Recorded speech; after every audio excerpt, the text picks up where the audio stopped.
ഈ പാനിക്കായതിനു ശേഷം ഛർദ്ദിക്കാൻ വന്ന് അപ്പോൾ പെട്ടെന്ന് അപ്പോൾ ഏകദേശം എത്ര മണിക്കായിരുന്നു ഇത് സംഭവിച്ചത്?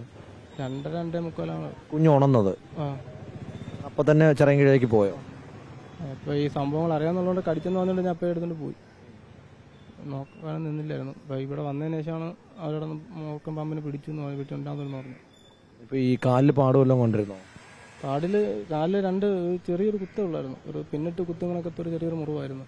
അപ്പോൾ അതുകൊണ്ടാണ് ഞാനും വൈകാരെ വല്ലതും ഒന്നാണ് പ്രതീക്ഷിച്ചിരുന്നത്. മെഡിക്കൽ കോളേജിൽ എത്തുന്നതിന് മുമ്പ് തന്നെ ചിറയങ്ങിന്ന് വരുന്നു.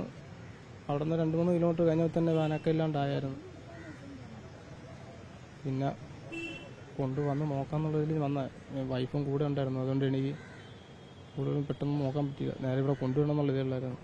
അപ്പോൾ വീട്ടിലെ ഒരു സാഹചര്യം എങ്ങനെയാണ്? കുഞ്ഞ് എങ്ങനെ കിടന്ന് ഉറങ്ങിയിരുന്നത്?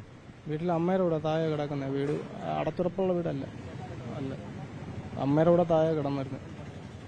അതായത് കുഞ്ഞിൻ്റെ അമ്മയുടെ കൂടെ? എൻ്റെ അമ്മയുടെ കൂടെ.